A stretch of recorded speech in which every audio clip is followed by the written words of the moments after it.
Jam në studio me Mentor Kekin, gazetar analist pikë studios. Mirë se erdhe Mentor, shumë lehtë që të ketë këtu. Kënaqësi për mua. Një diskutim i madh për këtë marrëveshje. Në fakt një marrëveshje serioze me Shtetet e Bashkuara, por marrëveshja nuk e kuptojmë marrëveshjen. Në pamje të parë një opinion për këtë. Së pari, marrëveshja synon blerjen e armatimeve dhe pajisjeve të tjera për ushtrinë.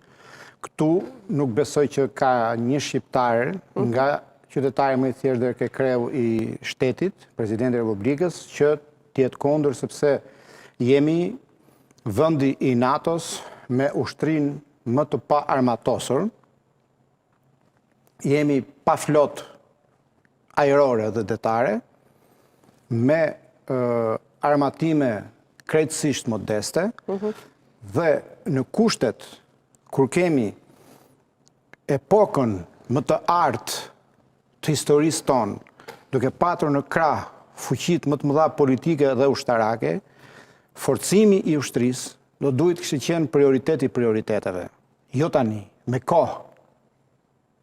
Dhe për këtë arsye, këtu nuk duhet ketë asnjë lloj kontestimi dhe kundërshtimi.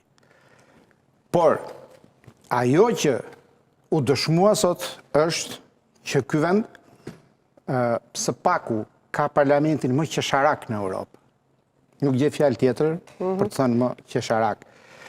Një marrëveshje e tillë, e cila përtej rëndësisë që ka si marrëveshje për të blerë armatime për ushtrinë tonë të çarmatosur, është një marrëveshje financiare huaje. As po na i dhuron kush, as po na i fal, do t'i blejmë. Do t'i blejmë ku? Do t'i blejmë të prodhuesin më i madh i armëve në botë, janë Shtetet e Bashkuara.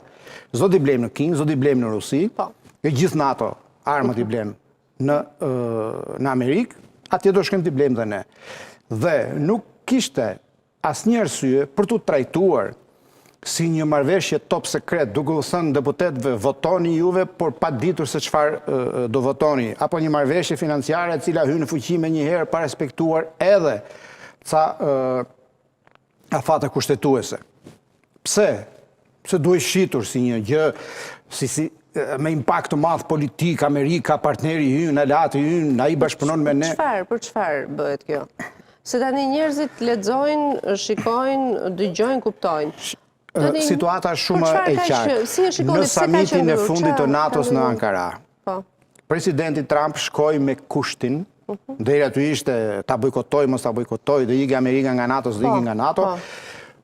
Armatosuni, shpenzoni, rrisni buxhetet që të vetë mbroheni. Ne nuk mund të jemi më engjëllë juaj mbrojtës. Çdo antari të NATO-s ju kërkua që të blihen armë për të rritur kapacitetet. Ne po e bëjmë këtë gjë. Shumë mirë edhe një herë, në mënyrë absolute. Pse fshetas? Por, pse fshetas? U përfshi Gjermania në një proces riarmatimi, miratoi një buxhet 2.5 miliard euro për të blerë armë.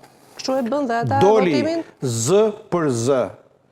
1.8 miliard do blihen mjete për Komsorin, 400 milion do blihen për forcat ajrore, kaq milion do blihen në tanke dhe mjete armë të tjera antitank. Pra ishte transparente. Ishte transparente. Në 2024, Turqia nënshkroi një marrëveshje gjigande, 23 miliard me Shtetet e Bashkuara për të blerë avion luftarak F-16.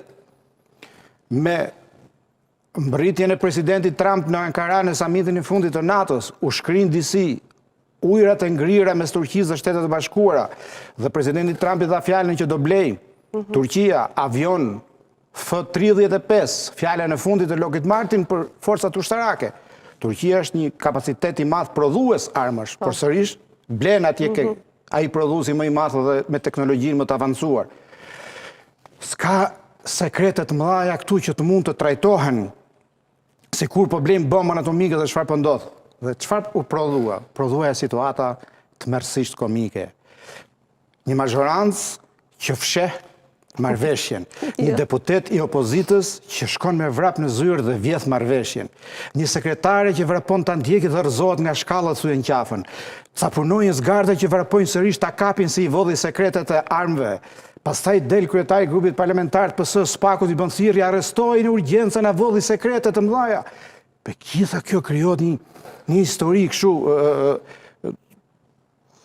e pa imagjinueshme dhe ku nuk ka pikën e seriozitetit si shtet.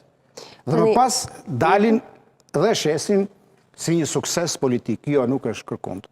Janë thjesht marrëveshje ushtarake në kuadër të NATO-s. Lajmi po, është shumë i rëndësishëm. Janë pak, unë mendoj që do t'isha gati të sakrifikoheshin ca projekte të mëdha koncesionare, ca rrugë që janë thjesht për të ushtruar me i shtres asfalti përsipër pa që nevoje të rindërtohen nga e para, vetëm e vetëm që të rritej kapaciteti i ushtrisë. Po isha dakord më, jo 320 milion, po 3 miliardë të shkonte ai buxhet. E kuptoj. Por sjellja sot me ishte vërtet qesharake.